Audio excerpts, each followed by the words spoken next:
Alrighty, yo, what is going on, everybody? It's your boy, Mr. DDG94, back with another reaction video. Today we're going to react to a CJ Dachamp video. He actually released one, y'all. He actually released a video. I forgot all about CJ Dachamp. I honestly forgot about him. We ain't heard from this man like damn near 2 months. But yeah, man, he done dropped a new video for Afro Samurai. Let's get right into it. So while they fighting, the bad shorty's out here watching from a distance. So she calls up DJ Noodle Barnacle and tells him, "Play my shit, baby." So bro pulls out his mixtape. Nigga said, "I'm about to go platinum with this." And they end up getting jumped by the damn Foot Clan.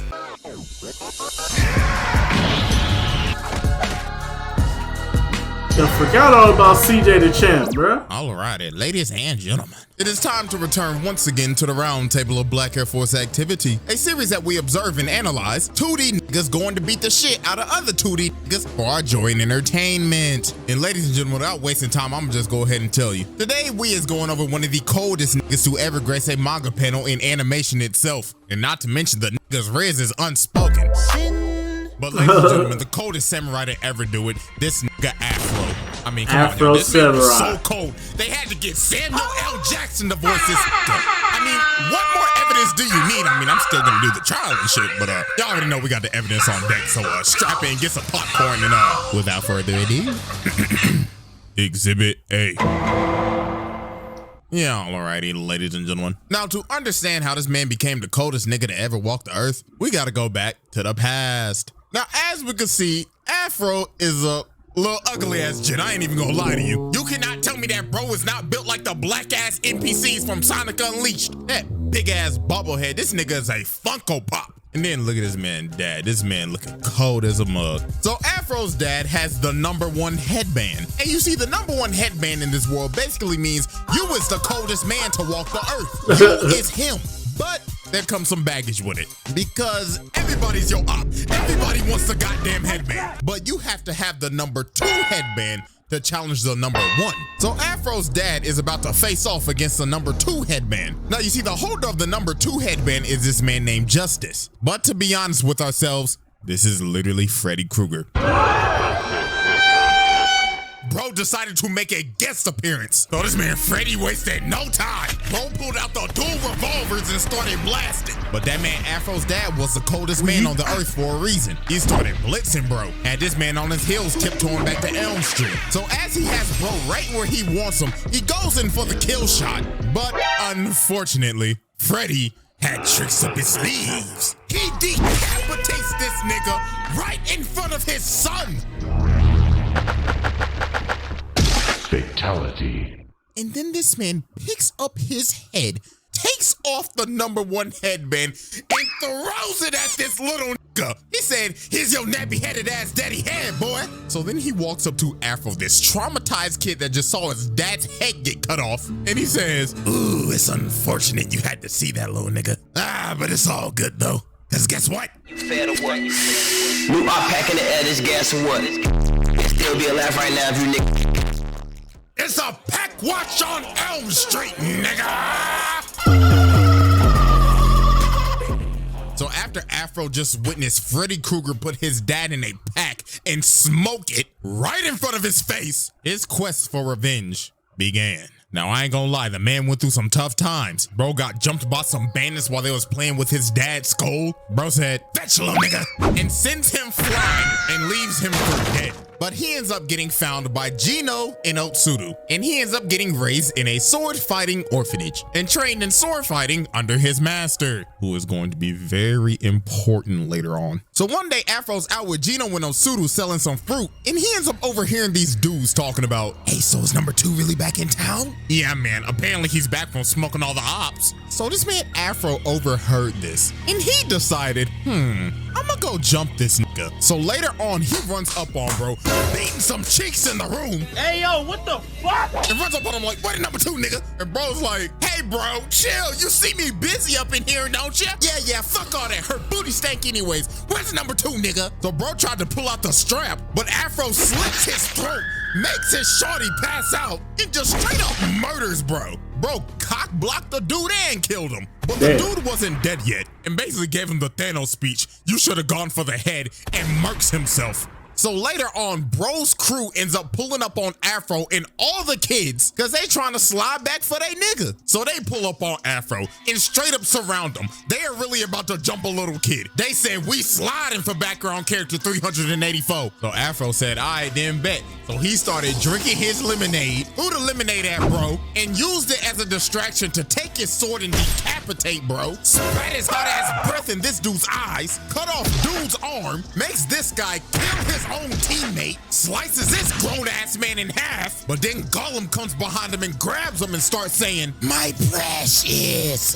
But Afro headbutts him, bro misfires and gets a betrayal. But then this ugly bum right here ends up whacking him, this Pirates of the Caribbean reject looking motherfucker. Then bro starts stepping on him and saying, "Yeah, we sliding for our nigga Reg, cuh." But one of the kids ends up throwing a spear at him and cutting off his ear. This nigga's Mike Tyson. Jumps up and shoves this blade in bro's neck. But then Afro started saying, "Where's number 2? I'ma kill that nigga." But then bro told him the number 2 is dead and somebody done already killed him. So this is where we're going to end our first flashback sequence, because this is just the first one. Everything will make sense later. So now we go to the present. Now, as we can see, Afro is the holder of the number 2 headband and he is about to get jumped. So this bandit walk up and he like, well, looks like this is the end of the road for you, Afro Samurai. Now, me and my boys about to yank that headband off of that nappy-ass head of yours. You nappy-headed motherfucker. But this man Afro was not phased. Bro spat out the Zaza and hit that pose. So they all start running at this man like some hungry-ass hyenas. So bro shoots this musket, but Afro cuts the bullet in half, and it ends up spreading and killing everybody behind him. And look at all these ugly bastards just running to their death. This was a damn massacre, not even a fight. I don't even think bro broke a sweat. Look at this dodge. It went through the nigga's hair. And this was just disgusting. An absolute bloodbath. Bro, Greatest, bro. Back to the file. This is my shit, bro. All over. The lead band is like, wow. Hey, real talk. Hey, real talk. I gotta shout out my nigga who put me on to this, bro. Shout out to my nigga Austin, bro, who put me on to this, bro.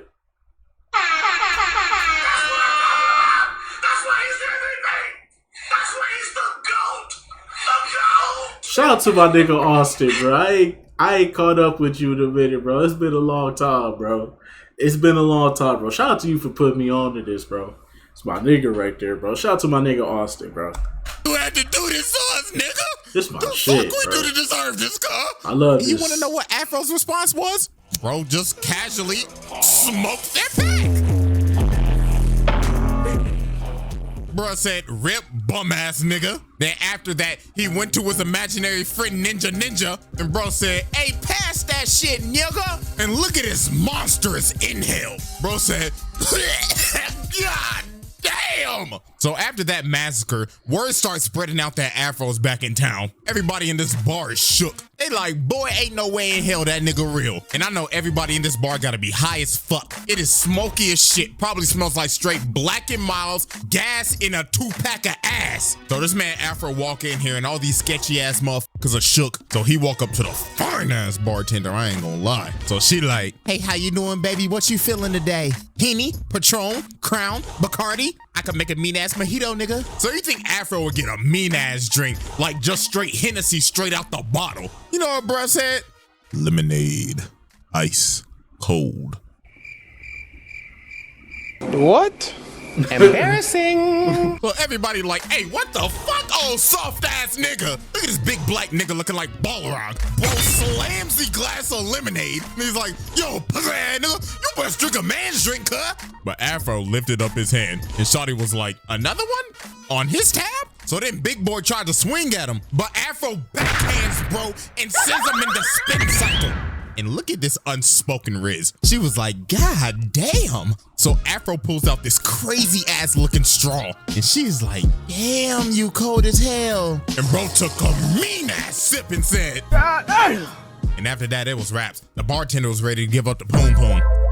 So after Afro left the bar, some dude from the bar followed him, and he ends up pulling out this big ass crossbow and just started shooting. Bro came ready to hit a lick. So while Afro's blocking all the arrows, bro got desperate, so he pulled out the noob tube. Bro said, I'm getting that headband at any means cost. But Afro came down and just made light work of him. Bro stabbed him in the head. Bro said, night night, motherfucker. But after he watched this idiot is where stuff got crazy. This big ass nigga comes from the top of the cliff, pulls out a fucking RPG, and bro shot that thing, and Afro got blown off a cliff. That brother is slumped. So after Afro gets blown off a cliff, he ends up getting found and taken care of by this, oh my God, just yacht of a, I guess when you just the number 2 coldest nigga in the world, you usually get all the bad bitches, don't you? But shawty was so bad, she even had this man Afro mesmerized. He ended up seeing her butt booty naked. She looked at him like,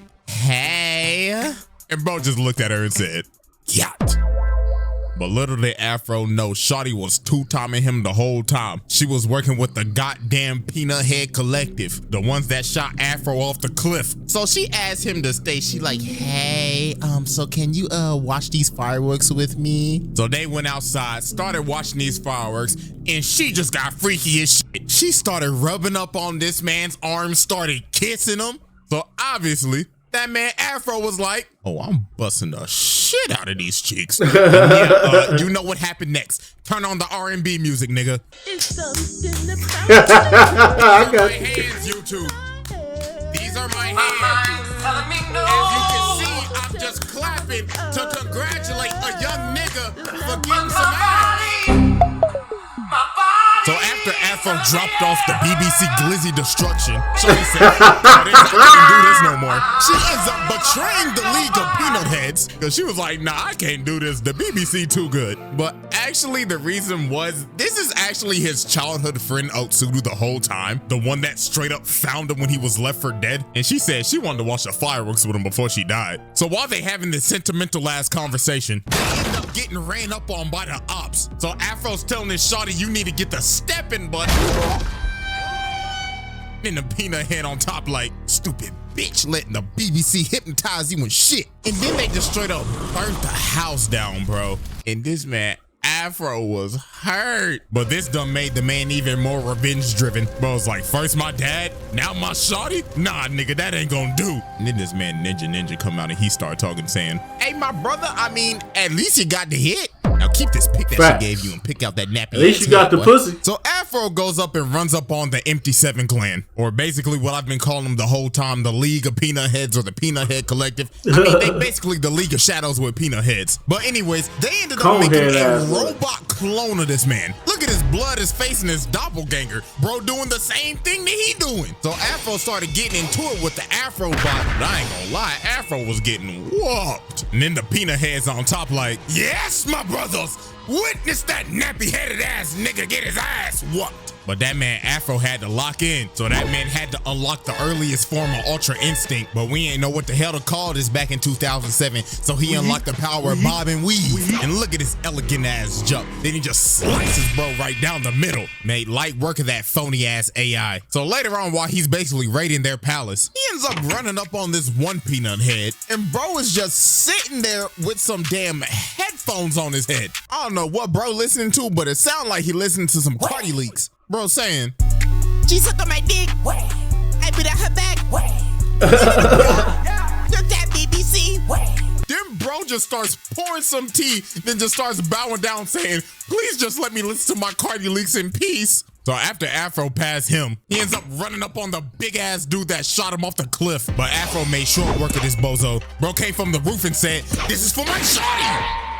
But then dude spawned more peanut heads from his backpack. This nigga is Cell, bro just pooped out the Cell Juniors. So they straight up surround him. So this one run at him, but Afro shoves the sheath of the sword in his chest. And he just throws him at the other dude. And bro's like, oh shit, get off me, brother five. But Afro just picks up their sword and just makes a peanut kebab. So about 5 minutes later, he walks into this next room. And Blood right here think he playing Splinter Cell. Bro thinks he's camouflaged in the bodies with his night vision. But this man probably had the most brutal death in this entire show. So he trying to sneak him, but then he looking in the thing. He like, wait a minute, where he go?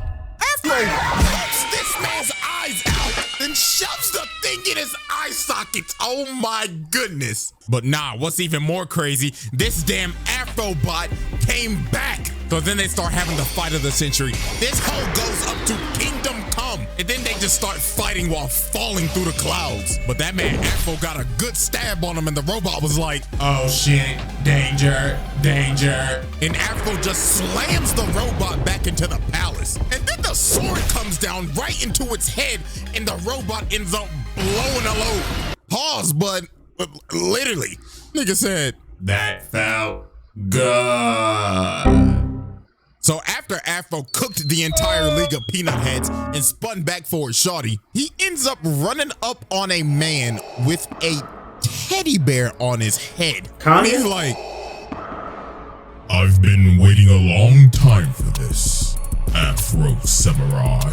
This nigga is breathing and sounding like Darth Vader. This man Samuel L. Jackson must have loved that role as Mace Windu, because this entire fight was a Star Wars reference. But this man Afro does not draw his sword, and he just starts running away. And then he started getting cooked a little bit. So Teddy Bear Darth Vader's like, how dare you mock me, nigga? I mean, you're already one with the dark side, are you not? Hey, nigga, that's kinda racist. Quiet, you ignorant imbecile. I'm just speaking the facts.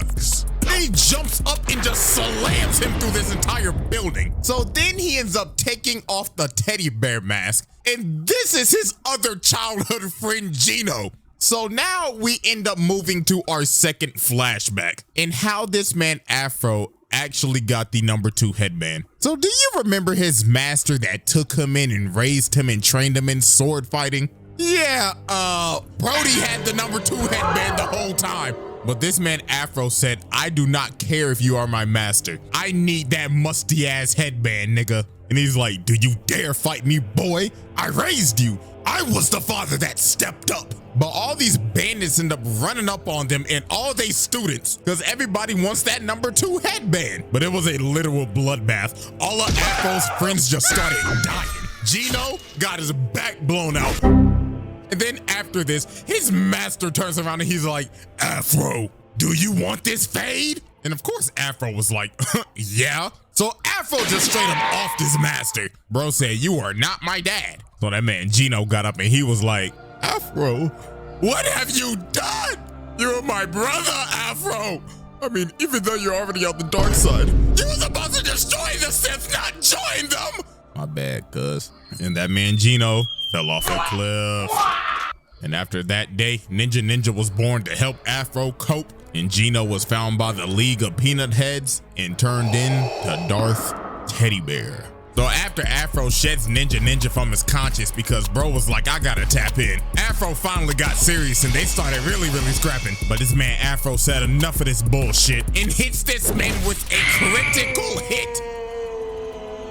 That man really hit him with the, even though you was my brother, you could still get cooked.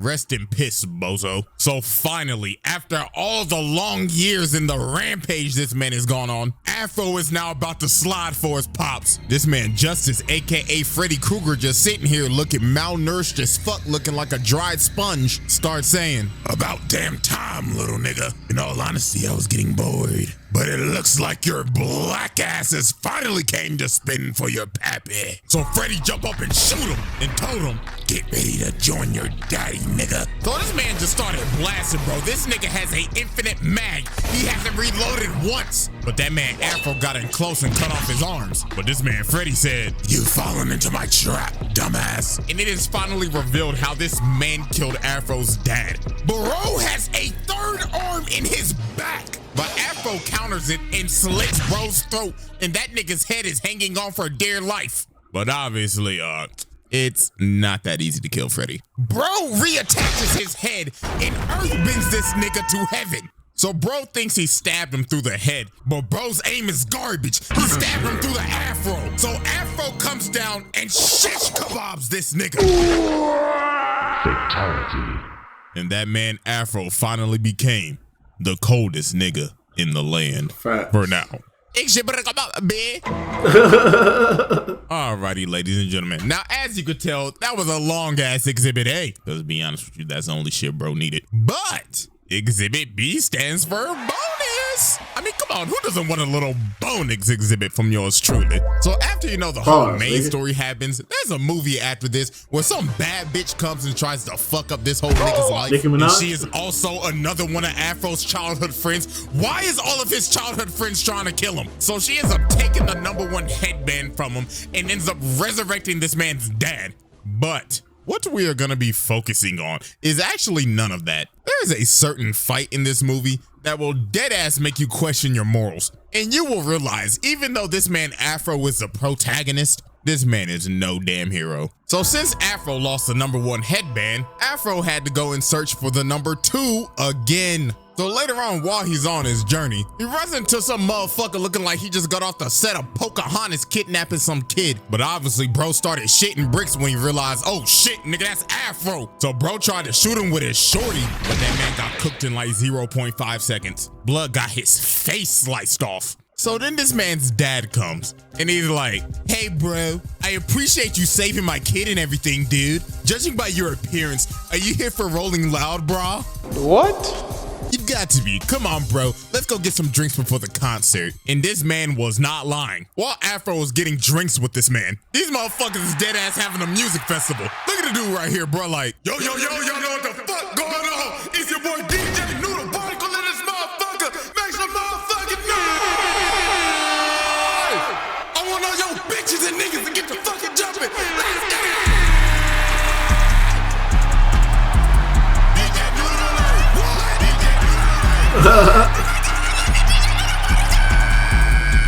So while everybody's outside right now enjoying Rolling Loud with DJ Noodle Barnacle, Afro's in here with the mystery man. So bro's like, cheers, brah. Watch me shotgun this shit. So while they continue to talk, the man says, you know, dude, he's not even my real kid, man. You see, his father died to a nigga with an afro. So yeah, this is a #2 headband holder, Shichiguro. But see, here's the thing. Bro actually has good intentions because he wants to hide the #2 headband to stop the bloodshed. But this man Afro did not care at all. Bro will stop at nothing to get that musty ass headband. So they go outside and they're about to duel. So Shichiguro's like, you know, bro, I really thought we could have been good friends, brah. But your vengeance blinds you, bro. Not cool. So they start to scrap, and it looks like these dudes are just dead even. So Afro tries to land a strike, but bro stops it with chains on his forearm, and he just got this big ass chain hanging. Bro got all this ice. This nigga Karapika. All bro missing is a shovel. So he just started whipping that hoe, had Afro on his heels. So Afro said, to hell with this. Let's have a change of scenery. So they run out to the festival and start fighting in front of everybody. They even started fighting in the damn float. So while they fighting, the bad shorty's out here watching from a distance. So she calls up DJ Noodle Barnacle and tells him, Play my shit, baby. So bro pulls out his mixtape. Nigga said, I'm about to go platinum with this. And they end up getting jumped by the damn Foot Clan. I guess this man Shredder said, y'all best get ready for my trial. So this man Afro had to deal with these middle of the boss fight NPCs. So after these two literally murder the entire Foot Clan, Chichiguro's like, let's go ahead, finish this off, brah. Mano a mano, bro. So they started scrapping again and they are still dead even. But this man Afro pulled out one of the dirtiest tricks I have ever seen. DJ Noodle Barnacle drops from the float. Afro grabs him and pushes him to Shichiguro, uses him as a body shield, and stabs Shichiguro through the DJ. Bro, ain't no way this nigga just used DJ Noodle Barnacle as a body shield. And that man ended up killing Shichiguro and taking that #2 headband back right in front of his son. This man Afro has basically killed both of this little kid's father figures. And before he left, he had to say a prayer for that pack. God is good, God is great. Let us thank him for this pack. Amen. And leaves this little ugly ass boy with this terrible ass haircut to grieve over his dead father. And after the fight, you wanna know what Afro did? But no. It actually gets crazier from here. So after this man basically killed his Frankenstein-ass father and got the #1 headband back, the little boy ended up following him. And Afro mean mugs little bro and hands him the #2 headband and tells him, come get it back in blood. He did this kid the exact same way Justice did him all those years ago. And the cycle of revenge continues. No, bro. This nigga's a demon. Well, that's a dark way to end off a video. Well, at least it can't possibly get worse than this. A little longer than a few minutes later. Hold down in the manga at the end, Kotaro face off with Afro, but oh, I'm a fucking puke. I'm fucking sick. That's why Afro Samurai is that motherfucking nigga, bro. Afro Samurai is that motherfucking nigga, bro. Y'all nigga put some motherfucking respect on that man's name. That's why he's the GOAT.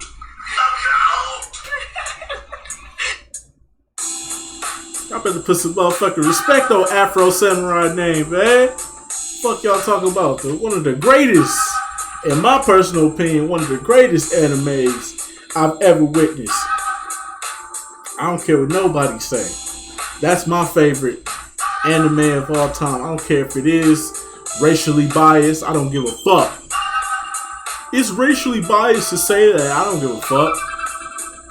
That's my favorite one. Afro Samurai is the coldest anime I've ever watched and sat through. I don't give a fuck, nigga. Greatest, nigga. Shout out to my nigga Austin, bro. For real. Shout out to my nigga Austin, bro. Anyways, though, that's just gonna about do it for this one. If you have never watched Afro Samurai, I highly recommend you do. As you can see, one of the dopest animes out there. It's a black anime too, by the way. So, yeah. That's for my niggas, though. That one for my niggas. Anyways, I'll see y'all in the next video. Till then, peace out.